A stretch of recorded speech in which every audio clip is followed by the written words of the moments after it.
About 100 years ago, a boy named Tom Mason started on a voyage. The covered wagon in which he rode was called a prairie schooner, or a ship of the plains, because the land he entered did resemble a sea.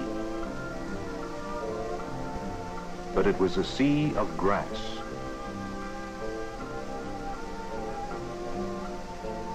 The Mason family was moving into a region of the United States that we call the Great Plains. This is grassland that lies east of the Rocky Mountains. It extends from the Rio Grande in Texas north into Canada. To Tom Mason, this new land was a little frightening. It was very different from the land he had known in the east. There were few trees except near streams and rivers. Tom could look from miles in any direction and see the horizon. As they moved west, it still seemed only a land of grass. But this was where the Mason family settled, in south-central Kansas. A few miles to the southwest was Fort Dodge. Near the fort, a town would grow and become known as Dodge City.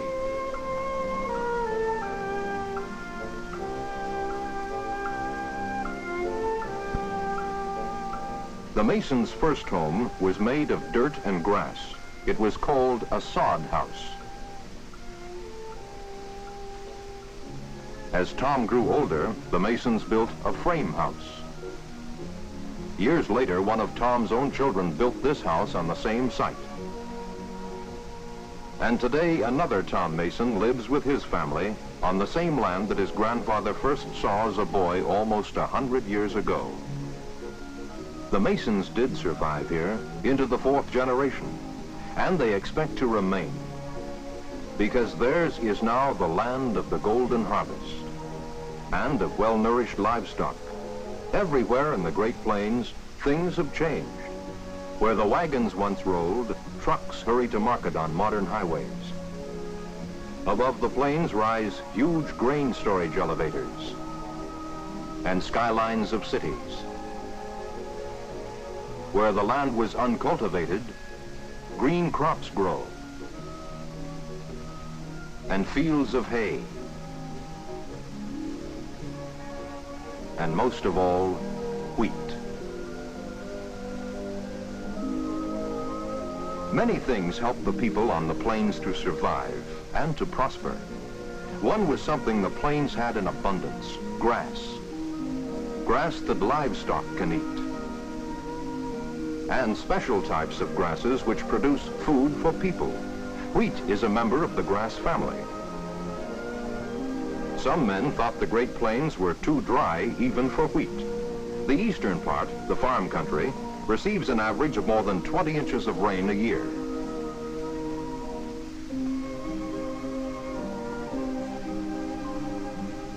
In the 1870s, a group of Russian immigrants settled on the plains and planted some wheat seeds they had brought with them. This wheat thrived, and the Great Plains had a product the whole world wanted. In addition to new varieties of wheat, methods called dry farming were introduced. In dry farming, the land is cultivated so that it will soak up and store the moisture it does receive. Cultivation also helps the farmer to combat wind and weeds. Dry farming is practiced mostly in the western half of the Great Plains, where the Mason family lives. Tom Mason III, with the help of his sons, John and Bob, starts soon after the summer harvest to prepare his more than 1,000 acres of wheat land.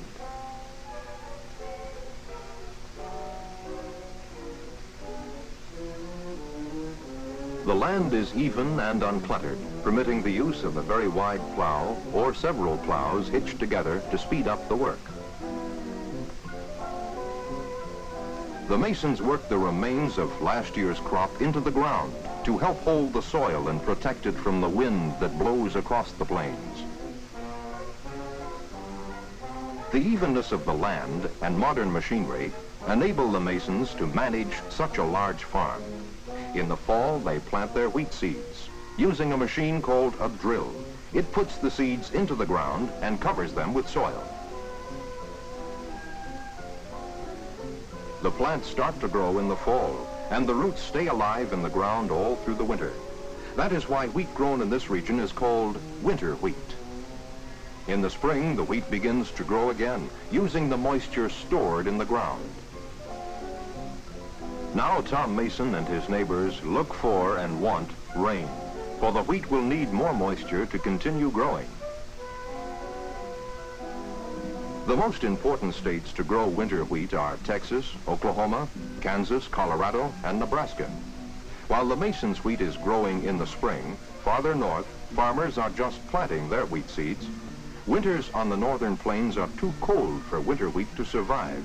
So farmers in North and South Dakota, Montana, and in Canada plant spring wheat.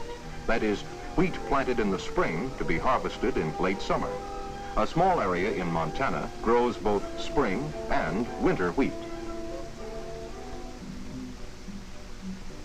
Back in Kansas, John Mason goes to high school in town. It is almost 20 miles from his home. All the way to school, he will never be out of sight of growing wheat. In town, John meets a friend. This boy's father is also a wheat farmer, but they do not live on the farm. Many wheat farms are owned by people who live in the cities and towns of the plains. They may lease their land, hire others to do the work, or commute to their farms by car. But many wheat landowners continue to live on the farms as the Masons do. Their home is modern, they have electricity, and television.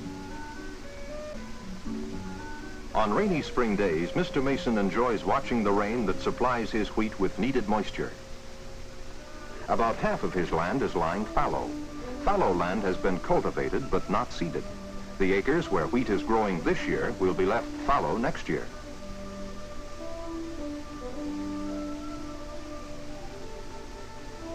Alternating cropland and fallow land is another way of maintaining the soil. This practice helps prevent the fallow soil from blowing away.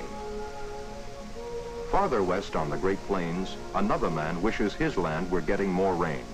He is a rancher, and his business is raising cattle. He lives in the western part of the Great Plains, the range country. This area receives an average of less than 20 inches of rainfall a year. Most crops are grown by dry farming or irrigation farming.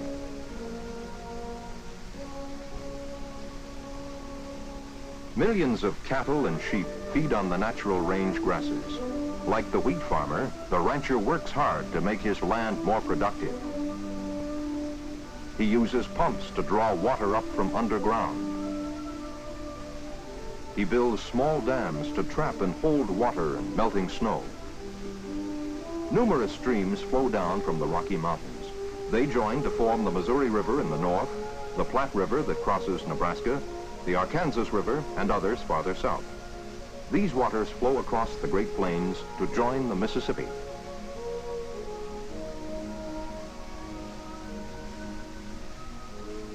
Many ranchers and farmers use water from these streams and rivers to irrigate their soil. Irrigation is one method of changing dry land into rich cropland.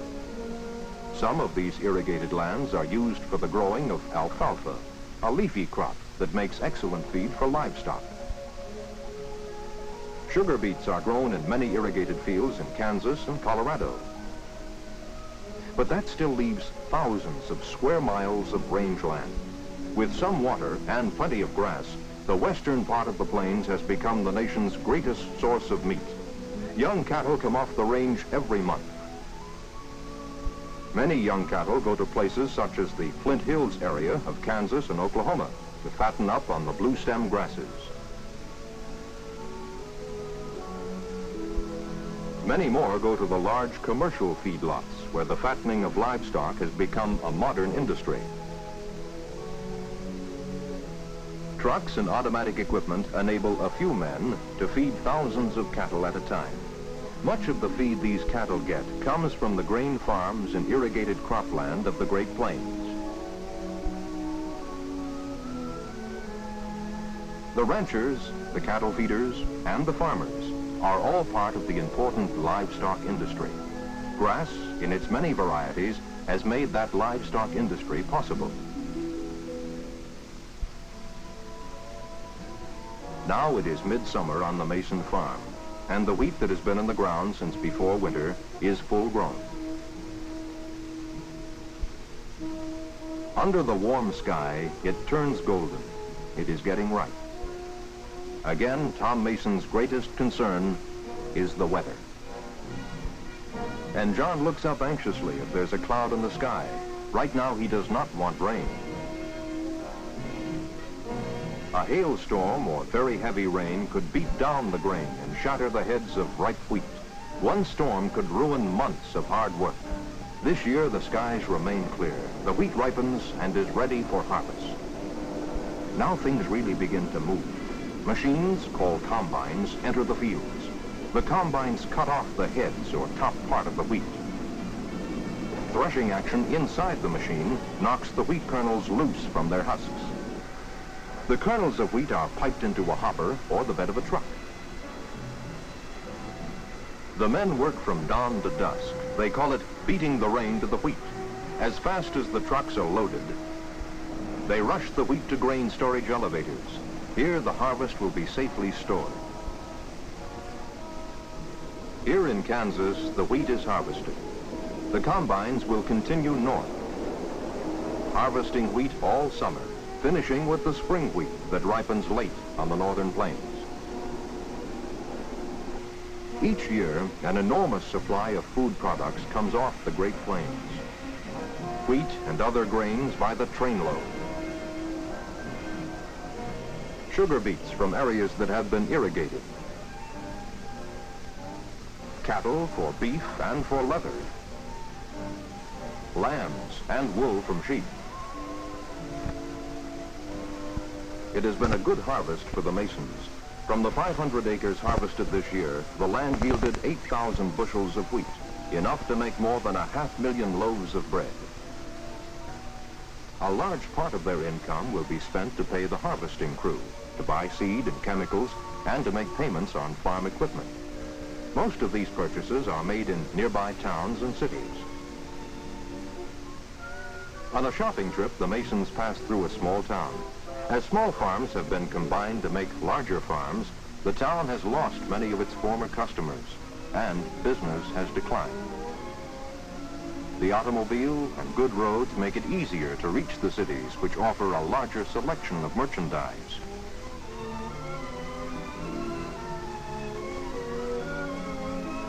Large towns such as Dodge City, which can draw trade from a large surrounding area, are growing in importance. And this is where Masons spend some of the money earned from their wheat crop. Bob gets an opportunity to add to his record collection. His mother shops for clothes that she will need in the fall. But Tom Mason is still thinking of the farm. Worn equipment has to be replaced, and the purchase of a new machine considered. Tomorrow he will start plowing the fields again. The yearly cycle of plowing, planting, and harvesting is his way of life. And the Great Plains region in which the Masons live is part of our life too, every time we eat bread or meat. When the first Tom Mason looked out over the Great Plains, he saw only grass, but he learned to make use of that grass. He and his descendants helped to develop the Great Plains, the source of more than half of all the beef and wheat produced in the United States.